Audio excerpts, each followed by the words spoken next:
نقول جوج كلمات في الجزائر غادي تلقى راسك في الحبس.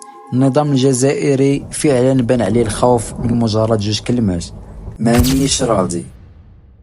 تخيل النظام كيفتخر بالجيش ديالو اللي كيقولوا بانه قوي، مخابرات اللي كيقولوا عليها لا تقهر، كيصرفوا ملايير الدولارات على الاعلام وعلى الذباب الالكتروني وحتى المؤثرين باش يغطيو على الفشل ديالهم، وفي الاخير جوج كلمات داروا لهم حاله طوارئ.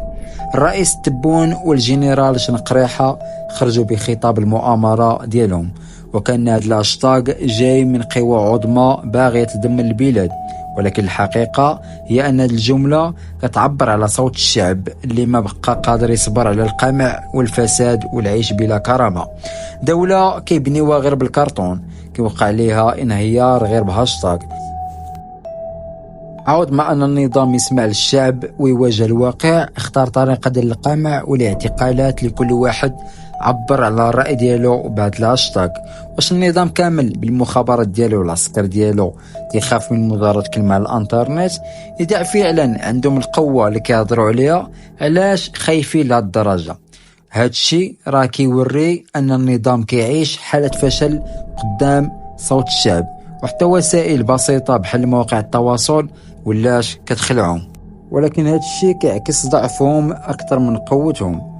الاتهامات بأن الشباب كيتحركوا بتوجيه من المخابرات المغربية مجرد شماعة أخرى كيحاولوا يغطيو بها على فشلهم في إدارة البلاد. واش كيبان لهم بأن كل مشكلة في الجزائر سببها المغرب؟ راه الشعب عاق وفاق، والمغاربة محتاجين يتدخلوا لأن النظام أصلا غارق في الفشل ديالو. والحكاية ديال هاد العائلة اللي تعرضت للاعتداء الوحشي واختطاف شاب في 20 من العمر ديالو كتعبر على المستوى من الرعب اللي وصل ليه النظام. عود ما يحمي المواطنين ولا كيتعامل معهم بحال اعداء داخل وطنهم. هذا الشيء كيبين بان بعض الناس بداو كيتكلموا على احتمال سقوط الجزائر او حتى تقسيمها، خصوصا مع التوترات المتزايده داخليا واقليميا. السؤال الحقيقي هو الى متى غادي يبقى هذا النظام كيواجه المطالب الشعبيه بالقمع والهروب للامام؟